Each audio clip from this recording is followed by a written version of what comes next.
Et voilà, Angoulême va se terminer. J'espère qu'on aura notre petit lot de drama sur Twitter, histoire d'égayer mon week-end. Le mois de janvier 2024 est déjà terminé. On a quand même eu de belles petites sorties en ce début d'année. Vous allez voir ça, j'en ai pris quelques-unes un peu plus qu'à l'accoutumée. Cette fois-ci, je vous promets, il y a plus de mangas que de BD. Vous allez voir ça, après générique. Et pour finir cette vente, une mangatech de demi-tome. Garantie, full isekai, full ecchi, mise de départ, 25 000 euros. Est-ce qu'il y a preneur? Allô? On se commence direct avec les nouveautés. Le très attendu nouveau Suo Shimi chez Pika, à savoir Welcome Back Alice. Et je vous dis, ça va pas forcément me plaire, je pense. Déjà sur ce premier tome, ça me fait un peu des vibes dans l'intimité de Marie, à savoir le côté quéquette, mais du côté pervers. Si vous aimez en connaître un peu plus sur la vie sexuelle des adolescents, bah, ce titre est fait pour vous. Sinon, c'est assez lourdingue à lire, je trouve. C'est pas une lecture que j'ai particulièrement appréciée. Contrairement au Lien du sang qui est un banger, ça je sens que ça va un peu me laisser de marbre. Ça va faire mal à continuer. Il est à Angoulême, mais on a une belle sortie du Père Samura. Là, retour aux sources, retour à la perversion, au meurtre, à la vengeance. On a un remake, entre guillemets, de Lady Snowblood. On va suivre 3 nanas en quête de vengeance. Bon, c'est pas forcément leur seul objectif à toutes. Mais on retrouve Samura dans ce qu'on aime le voir faire. Du truc bien crade, bien pervers, c'est ça qu'on aime. C'est ça qu'on aime. J'ai vu qu'il faisait des belles... C'était la première fois qu'il venait en France, il a fait des belles petites dédicaces. Ça fait un peu le seum de ne pas y étaler. La nouveauté de Shinichi Sakamoto. Non, le tome n'a pas traîné sur une vieille étagère. C'est bien son effet. Ça rend plutôt sympathique. C'est un peu dur de voir l'état du tome en neuf, mais bon. La nouveauté hashtag DRCL. Bon, bien évidemment DRCL pour Dracula. Je n'ai pas encore feuilleté, je ne l'ai pas encore lu. Il y en a quelques-uns qui ont eu du mal. Mais bon, connaissant un peu la fin de Innocent Rouge, et vu le hashtag dans le titre, je sens qu'il va nous cook un truc un peu spécial, le père Sakamoto. On va voir ce que ça va donner. En tout cas, ça a l'air fortement prometteur. On a eu droit au tabassage habituel de la part de notre ami Sullivan de chez Mangetsu pour ce titre, Land. En tout cas, j'ai pas pu résister. Certes, ça intrigue beaucoup. Ce village un peu isolé dans les montagnes qui est en proie à des dieux et à des rituels plus louches les uns que les autres. Et on va suivre cette petite fille issue d'une fratrie avec sa jumelle qui a été sacrifiée à son jeune âge, et son père qui va tout faire pour essayer de protéger sa petite dernière des différentes rites et rituels. Malheureusement, celle-ci se trouve un peu trop curieuse. Ça va peut-être lui attirer des ennuis. On va voir ce que ça va donner. En tout cas, un titre fortement prometteur. Thunder Free, chez Pika Edition. Petit titre what the fuck. Alors, vous ne fiez pas à la couverture. C'est dans l'univers, littéralement, de Gantz. On va avoir des personnages... c'est ce décalage qui fait l'humour entre ces personnages dessinés de façon cartoon absolue. Un peu paumé dans cet univers de Gantz ultra gore.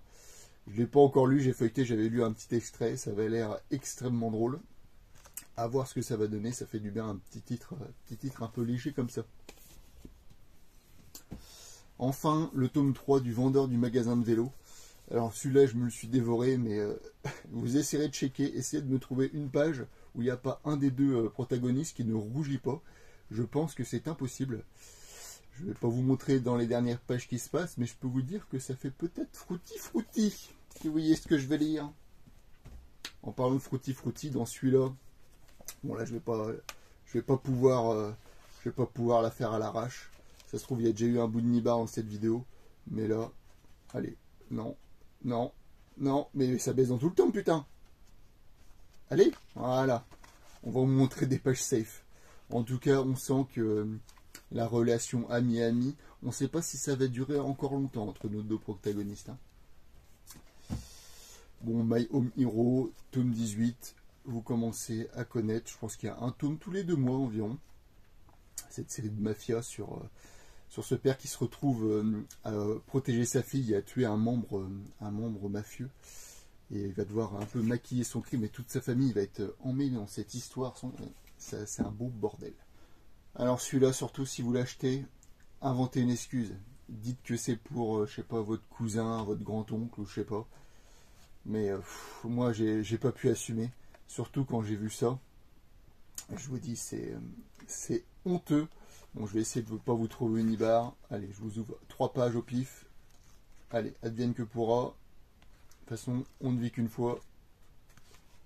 Ça va, Imhotep. Le tome 4 des Chroniques des 7 cités. Je me lis plus Fleur du désert, c'est une lecture que j'ai un peu plus accrochée. Bon, c'est le même dessinateur, mais enfin même dessinatrice, mais pas même scénariste, si je dis pas de bêtises. Là, on est plus sur une intrigue géopolitique à base de guerres entre différents pays, des générales, etc. C'est un peu plus dur à suivre. J'avais lu le premier, et, enfin, je crois qu'il y a 5 ou 6 pays qui se font la guerre. Enfin bref, c'est un peu le Delbord. Faut être un peu focus pour lire ce genre de titre. Mais ça restait, ma foi, plutôt sympa. Le tome 10 de Sound of Life. Bon, il y a d'autres Akatanto dans l'achat. Mais celui-là, c'est toujours un titre que j'aime beaucoup lire. Très doux sur je vous le dis à chaque fois, mais ce petit instrument qui est le koto, cette espèce de mandoline harpe. Enfin, je sais pas, j'ai aucun mot pour décrire cet instrument.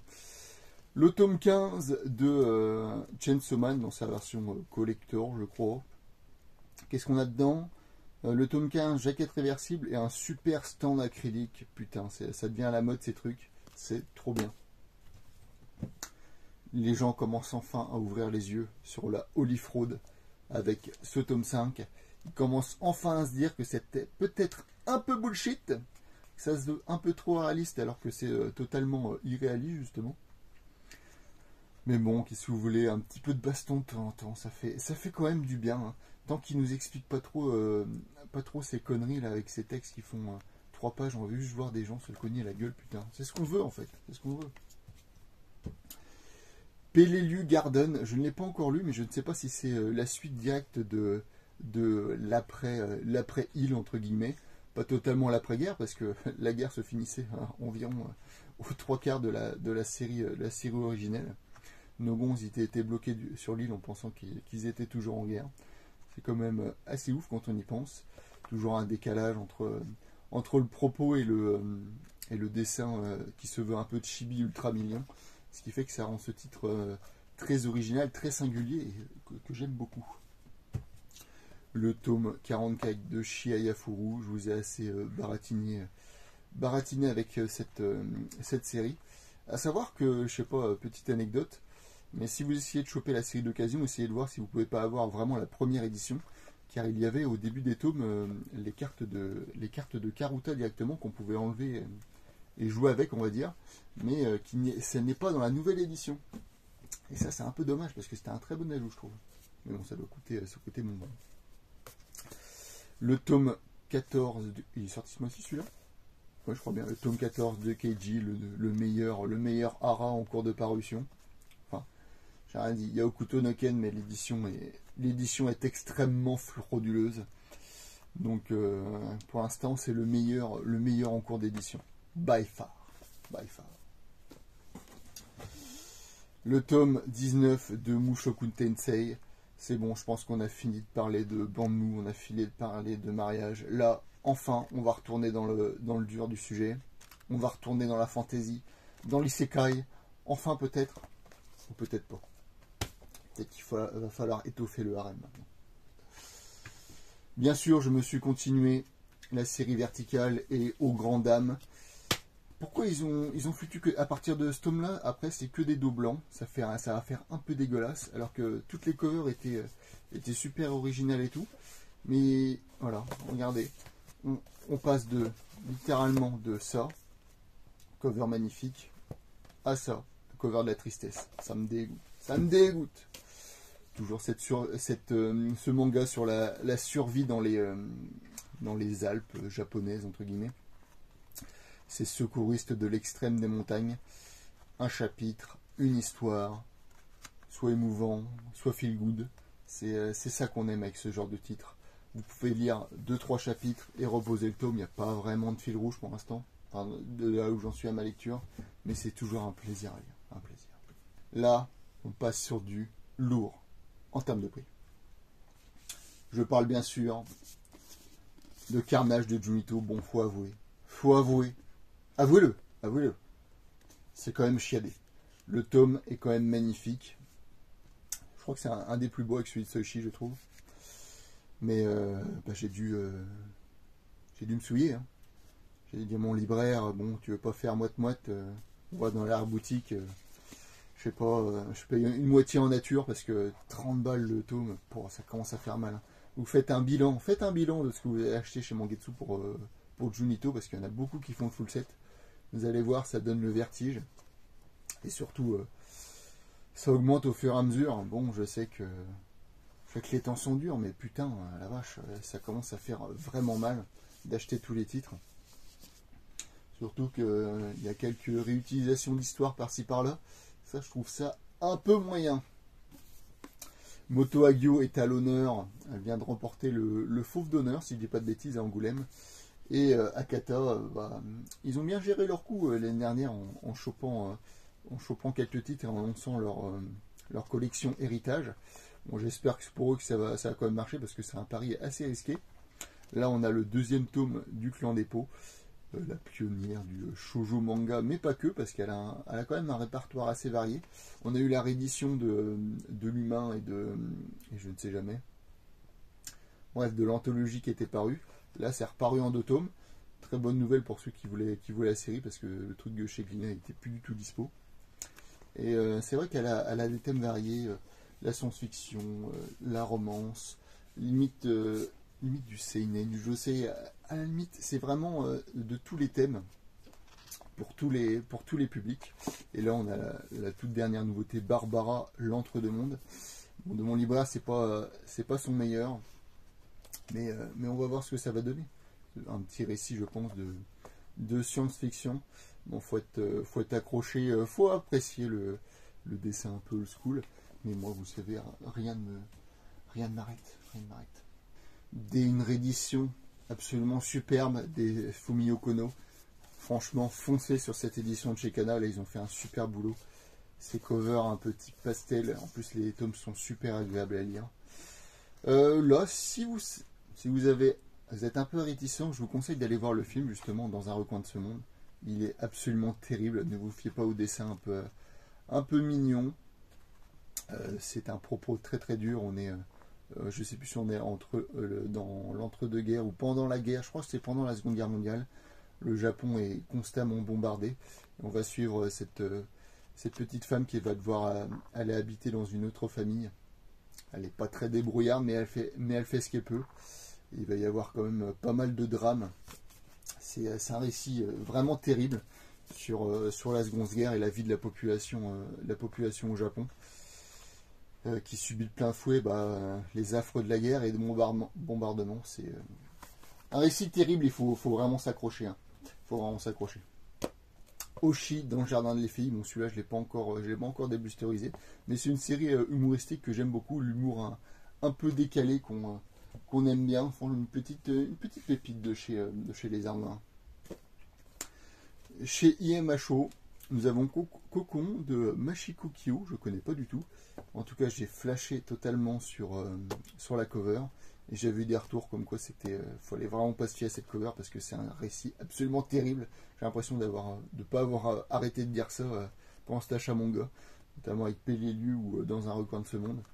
Bon, comme vous pouvez voir, le trait absolument grave. J'ai feuilleté 3 pages, j'ai vu une nana qui se trimballait avec une jambe coupée dans la main, enfin dans les bras. Enfin, ça a l'air d'être un récit à la IMHO, j'ai envie de dire. Un classique. Lui, je l'avais oublié qu'il était sorti totalement. Je ne sais pas comment on peut oublier une des meilleures séries de 2023. Hirayasumi, les Arts Noirs, qui ont fait toujours une excellente acquisition avec ce titre. De toute façon, avec Keigo Shinzo, on ne peut pas se tromper. Là, ça en passe de devenir une de ses séries phares. Feel good à l'absolu. Comme dit tout le monde, un véritable bonbon, cette lecture. Un bonbon. Crying Freeman, le tome 2, de Ryuichi Kigami. un plaisir pour les yeux. C'est voilà, vous voulez voir un bel homme tatoué pleurer à tuer ses victimes et à faire son boulot d'assassin pour différentes personnalités. C'est le titre qu'il vous faut, ça c'est des larmes d'homme. La prochaine série que j'ai pris, je l'ai pris uniquement à la cover et en la feuilletant. J'ai pas du tout lu le synopsis, mais en feuilletant, ça m'a fait penser un peu au dessin de Miyazaki dans Nausicaa, le voyage de Shuna, avec un peu de Nausicaa au niveau de Magica au niveau des couleurs de chez Meian. Je sais pas si vous voyez ce que je veux dire, mais un trait très singulier, à la fois très doux et un peu grave. J'aime beaucoup ce genre de dessin. Je sais pas du tout de quoi ça parle. Chronique de l'île éphémère. À voir ce que ça va donner. En tout cas, ça ne peut pas laisser indifférent, je pense, vu la patte graphique. Solo Leveling, tome 12, le carton, surtout quel anime qui sort en ce moment. Bon, moi je suis toujours fidèle. Je crois qu'on arrive au moment où je m'étais arrêté de lire en webtoon sur le net, tout simplement. Franchement, ils ont fait un super boulot Kabooks. Hein. Quand on me disait que les autres éditions dans les autres pays, c'était littéralement les bandes noires qu'il y avait sur les sites, là, les trucs qu'on scrolle. Nous, franchement, on est gâtés au niveau de l'édition. C'est du bon boulot, je trouve. Du très très bon boulot. Et ça ne nuit pas à la lecture et à la compréhension, parce que c'est pas facile à adapter ce truc-là. 13 nuits de vengeance, du Kamimura. Bon, ça fait un peu écho à... Oh, je l'ai pas dit d'ailleurs le mot. Dit Vergelder avec Samura chez Pika. 13 nuits de vengeance. Comme le Kamimura, comme il a l'habitude des histoires de vengeance, des femmes un peu fatales. Et des mecs qui se font sûrement couper les couilles. On kiffe. Bon, là, on passe sur de la BD. Vous savez, toujours cet instant un peu évasion du Père Zoulouf. Bon, là, on s'évade pas très loin parce que Cocorico, hein, on est sur du Astérix. Le tome 1, le tome 5 et le dernier, l'Iris Blanc, qui apparemment est vraiment très bien. Ça faisait longtemps qu'il n'y avait pas eu un Astérix comme ça. Bon, je vais pas vous le feuilleter. Ça fait longtemps car il y a Fab Caro au dialogue et ma foi, apparemment, il a cook quelque chose de spécial. Si on m'avait dit un jour qu'il y aurait une suite à Deep Mine, Marc-Antoine Mathieu, cette BD tout en noir où on suivait un mec qui était en coma et qui essayait de savoir ce qui lui était arrivé juste avec les sons ou les dialogues qu'il entendait, ou les sensations ou les souvenirs qu'il arrivait à avoir. La moitié de la BD était entièrement de pages de noir. Et là, on est sur la suite directe d'Ipit. La BD est entièrement en blanc quasiment. Bon, c'est toujours des nuances de noir. On a un peu de couleur en celui-ci, mais on est à la suite directe de Deep Me. Si vous avez lu, vous vous dites what the fuck, comment il peut y avoir une suite tellement c'était parti en couille. Et ben là, je vous dis les gars, ça part encore plus en couille. C'est vraiment le fou de la BD, Marc-Antoine Mathieu. Un titre... et ben désormais, je pense que dès qu'il y a un titre qui sort de lui, je vais me le prendre. J'ai encore pas mal de titres à me procurer. Mais là, on est sur des récits bien psychés. Faut s'accrocher au fauteuil, hein. Faut se laisser porter. Mais je vous jure, le voyage en vaut la chandelle. Dans celui-ci, on a un peu de touche de couleur, mais c'est toujours un titre qui ne laisse pas indifférent. Un excellent titre que je me suis fait conseiller, notamment sur le Discord, et par une chaîne YouTube, la chaîne YouTube du BD16, je crois, je sais plus. Je vous mettrai peut-être le lien, s'il pense. Où ils ont des excellents conseils BD. Et là, ça m'a fait un peu penser au niveau mise en page, c'est très original, un peu à la couleur des choses. C'est extrêmement original. On voit pas ça souvent dans des œuvres. Donc là, on est à l'avant de Seconde Guerre mondiale sous le régime de Mussolini en Italie. Et un ovni va s'écraser dans la province italienne. Et on va suivre un soldat qui va enquêter sur ce qui s'est passé, vu qu'il y a quand même eu 2 morts sur cette histoire. Et bon, il va un peu mêler sa famille à ça, et ça va partir dans une histoire un peu sur différentes temporalités, mais c'est très bien, une enquête très bien menée. Et franchement, c'est vraiment génial, les dialogues sont géniaux, les personnages sont géniaux, chacun a sa petite évolution. C'est vraiment un super titre, je ne peux que vous le conseiller, une très très bonne surprise de cette début d'année. Et ensuite, nous avons mon premier chabouté, à savoir Muséum. Donc là où on va suivre tout simplement la vie de... Bah, c'est un peu le film La nuit au musée, la vie des œuvres d'art, des tableaux, etc. dans un musée avec des petites anecdotes.